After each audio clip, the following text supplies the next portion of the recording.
10 star news ఇక details చూసుకున్నట్లయితే రాపూరు బలిజ కాపు తెలగ ఒంటరి కులాలకు పోగొట్టుకున్న బీసీ రిజర్వేషన్ తిరిగి కల్పించాలని ఒంగోలు వాసి సానా ప్రసాద్ చిత్తూరు నుండి అమరావతికి పాదయాత్ర చేపడుతున్నాడు.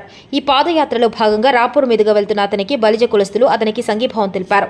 పాదయాత్రలో భాగంగా రాపూరు చేరుకున్న అతనికి బలిజ కులస్తులు శాలువ కప్పి పూలమాలలతో సత్కరించి కొంత దూరం పాదయాత్రకు నడిచి సంఘీభావం తెలిపారు. అనంతరం సానా ప్రసాద్ మాట్లాడుతూ రాష్ట్రంలో సుమారు 28% ఉన్న బలిజ కాపు తెలగ ఒంటరి కులాలకు దామోదరం సంజీవయ్య ముఖ్యమంత్రిగా ఉన్నప్పుడు మనందరికీ రిజర్వేషన్ ఉండేదని, కానీ స్వార్థ ప్రయోజనాల కోసం ఆ రిజర్వేషన్ను రద్దు చేశారని, మేము పోగొట్టుకున్న రిజర్వేషన్లు మాకు మళ్లీ తిరిగి పునరుద్ధరణ చేయాలని మాత్రమే అడుగుతున్నామని, కొత్తగా మేమేమీ డిమాండ్ చేయట్లేదని ఆయన తెలిపారు. గత టీడీపీ ప్రభుత్వంలో మంజునాథన్ కమిషన్ వేసి ఈడబ్ల్యూఎస్ విధానంలో 5% కల్పించినట్లు తెలిపినా అవి ఇప్పటికీ అమల్లోకి రాలేదని తెలిపారు. రిజర్వేషన్ కోల్పోవడం వల్ల రాష్ట్రంలో అనేక మంది ప్రతిభ కలిగిన విద్యార్థులు విద్యా ఉపాధిలో నష్టపోతున్నారని, ఈ విషయాన్ని మెమోరాండం రూపంలో రాష్ట్రమంతా పాదయాత్ర చేసి ముఖ్యమంత్రి చంద్రబాబు నాయుడు, ఉప ముఖ్యమంత్రి పవన్ గారికి అందజేయడం జరుగుతుందని ఆయన తెలిపారు. రోజుకి 30 కిలోమీటర్ల చొప్పున ఏ రాజకీయ పార్టీ ప్రమేయం లేకుండా కేవలం మా కులస్తులు సహకారంతో ఈ పాదయాత్ర పూర్తి చేస్తానని సానా ప్రసాద్ తెలిపారు. ఈయనతో పాటు దండి రాఘవయ్య, బొక్సం వెంకటరామయ్య ఈ పాదయాత్రకి సహకారం అందిస్తున్నారు. ఈ కార్యక్రమంలో బలిజ కులస్తులు గజర వేణుగోపాల్, హరగోపాల్, తాటి కోటయ్య, జల్లెల రాజేష్, గంగిశెట్టి వెంకటేశ్వర్లు, తాటి సీనయ్య, గుండు లక్ష్మణ, గజర వంశీ, అశోక్, కూరాకు, గంధం, శివకృష్ణ తదితరులు పాల్గొన్నారు.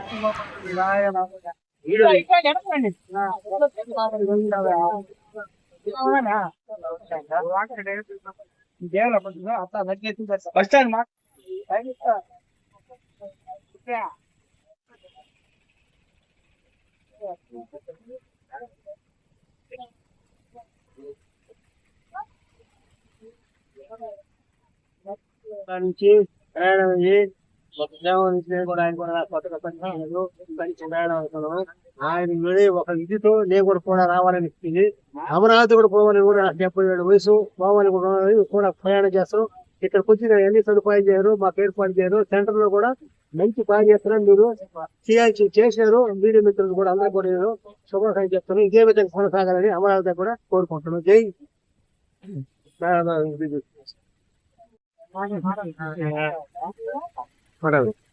ఆంధ్రప్రదేశ్ బలిజ కాపు ఒంటరి తెలగ కులాలు ఉపకులాలు అందరూ కూడా ఓసీ నుండి బీసీలోకి మారిస్తే తప్ప శాశ్వత డెవలప్మెంట్ కి పరిష్కారం రాదని మన పూర్వీకుల నుండి అందరూ పోరాడుతూనే ఉన్నారు.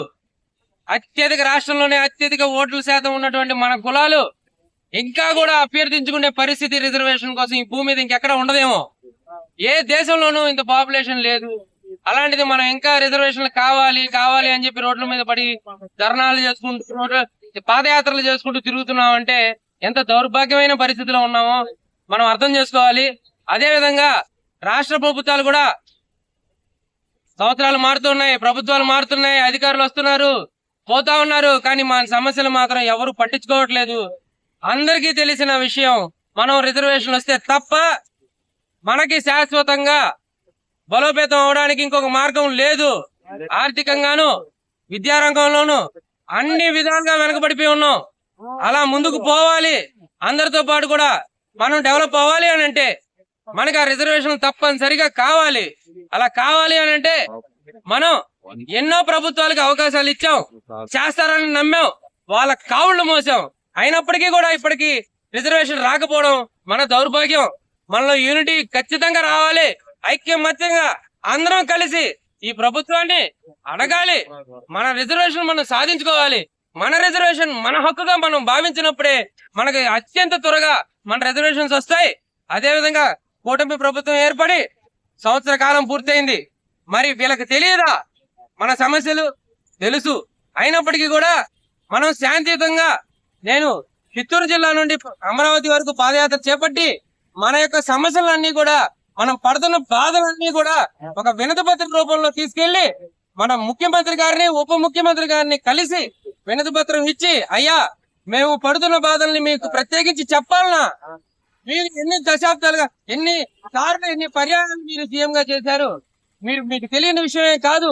కాబట్టి మా వినతి పత్రాన్ని మరొకసారి పరిశీలించి, ఆల్రెడీ మేము జీవో 30 ప్రకారం బీసీలో ఉన్నటువంటి మమ్మల్ని, మాకు ఉన్నటువంటి రిజర్వేషన్ ని మళ్ళీ ఇంప్లిమెంట్ చేయవలసిందిగా కోరుతున్నామే తప్ప కొత్తగా రిజర్వేషన్స్ అడగట్లేదు.